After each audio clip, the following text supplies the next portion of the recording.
Bienvenidas y bienvenidos. Hoy tenemos sobre la mesa dos documentos que, a primera vista, parecen no tener mucho en común.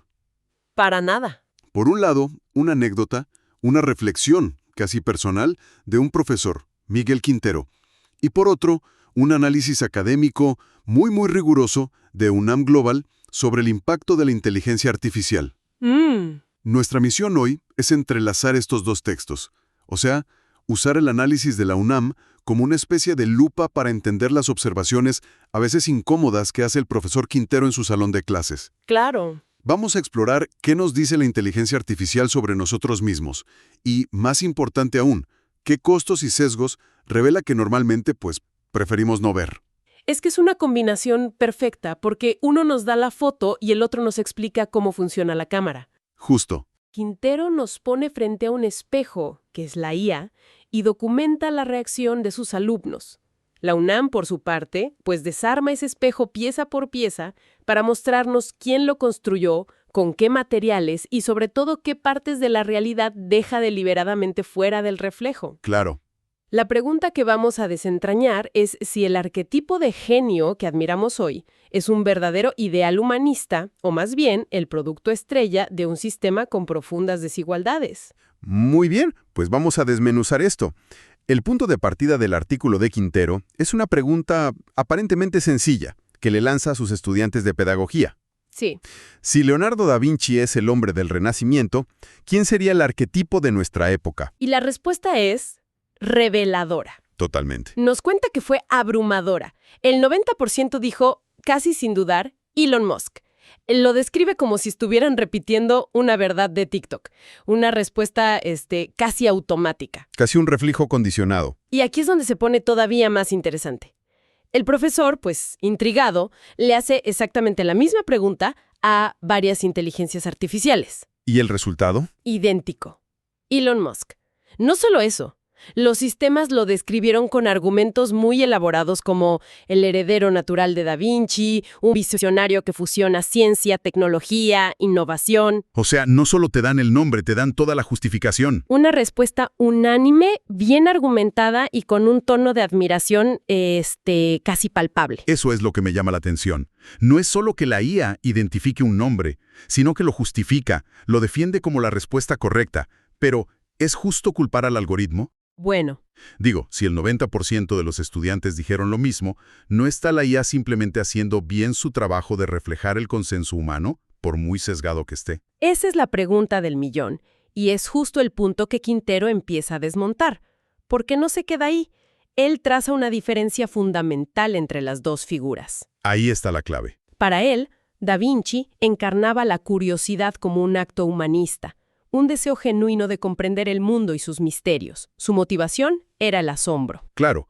En cambio, argumenta que la curiosidad de Musk es un acto de dominio.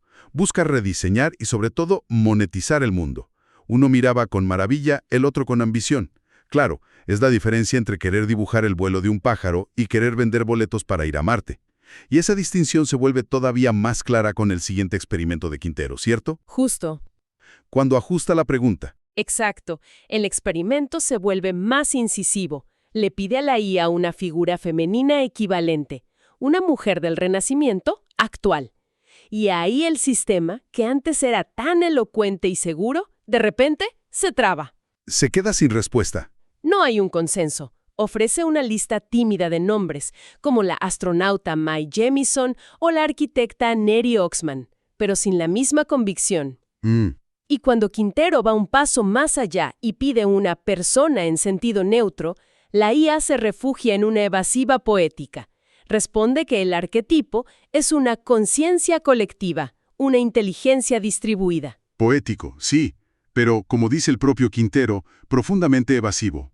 Es una forma elegante de no responder. Totalmente. Su conclusión es que el espejo de la IA no refleja el mundo, sino que refleja nuestra admiración colectiva por un arquetipo muy específico. Y lo describe con una frase lapidaria. Durísima. Un varón tecnócrata con síndrome de Dios y Wi-Fi limitado. Una frase brutal, pero que da en el clavo. Y es precisamente en este punto donde la anécdota de Quintero necesita del análisis de la UNAM para cobrar todo su sentido. Aquí es donde se conectan. Exacto. Quintero observa el reflejo distorsionado, pero el artículo de UNAM Global nos permite entender por qué el reflejo se ve así. Nos muestra que este arquetipo no surge de la nada. No es una elección casual. Es el resultado inevitable de un sistema con sesgos estructurales muy profundos. Exacto.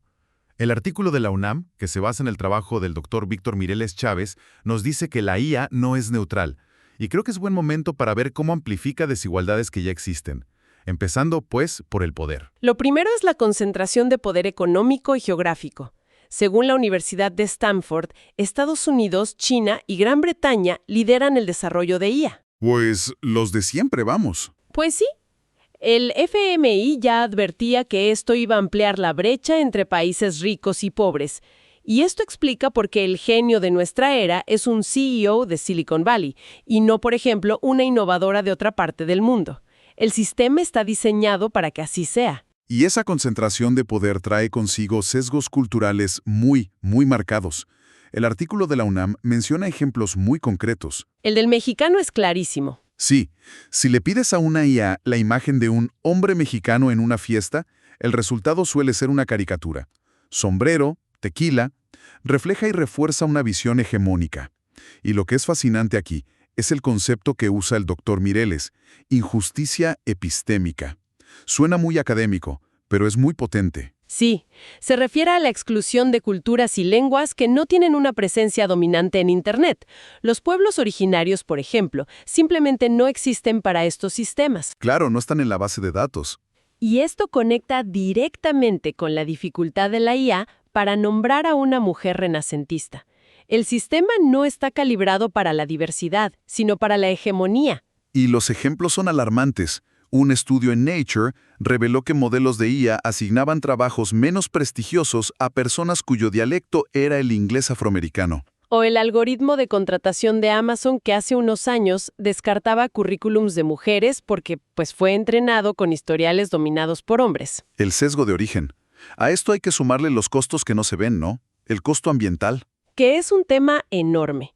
Un estudio de la Universidad de Cornell reveló que entrenar a GPT-3 evaporó 700,000 litros de agua dulce. Una cantidad brutal de agua. Y el artículo de la UNAM menciona el caso de Querétaro, un estado con sequía excepcional, donde Amazon, Microsoft y AWS instalaron centros de datos que consumen enormes cantidades de agua.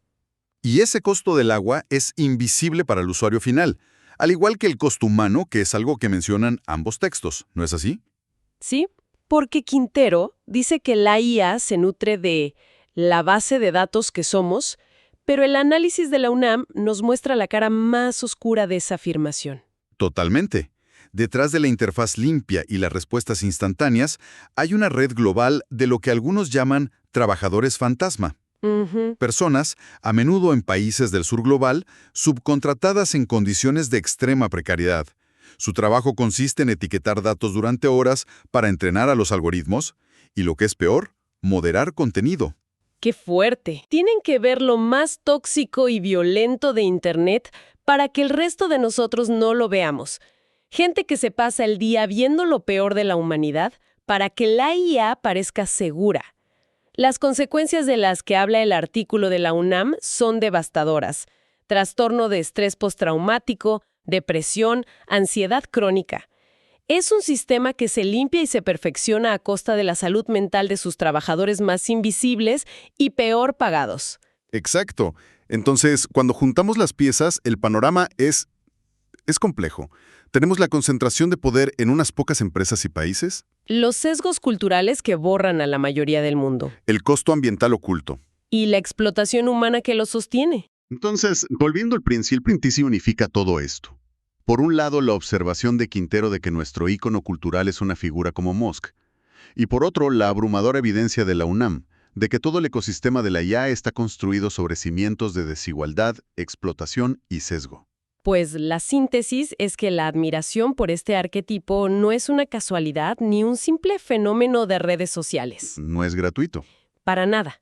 Es el resultado lógico de un sistema que concentra el poder, borra la diversidad y oculta sus costos. El genio que celebramos es, en muchos sentidos, el rostro sonriente de ese sistema desigual. Como dice Quintero, hemos llegado a confundir la genialidad con el poder adquisitivo y la innovación con el espectáculo mediático. Exacto. Y ante este panorama, que puede parecer bastante desolador, Quintero propone una salida a través de la educación. Pero me parece interesante que no habla solo de enseñar pensamiento crítico para analizar la tecnología, que sería la respuesta obvia. No, va un paso más allá.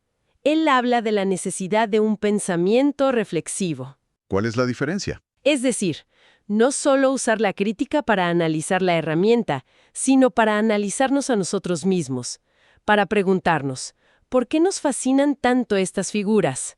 ¿Qué vacío llenan? Claro, ¿por qué aceptamos esta narrativa? ¿Por qué hemos aceptado la idea de que el futuro pertenece a quien más rápido lo pueda monetizar?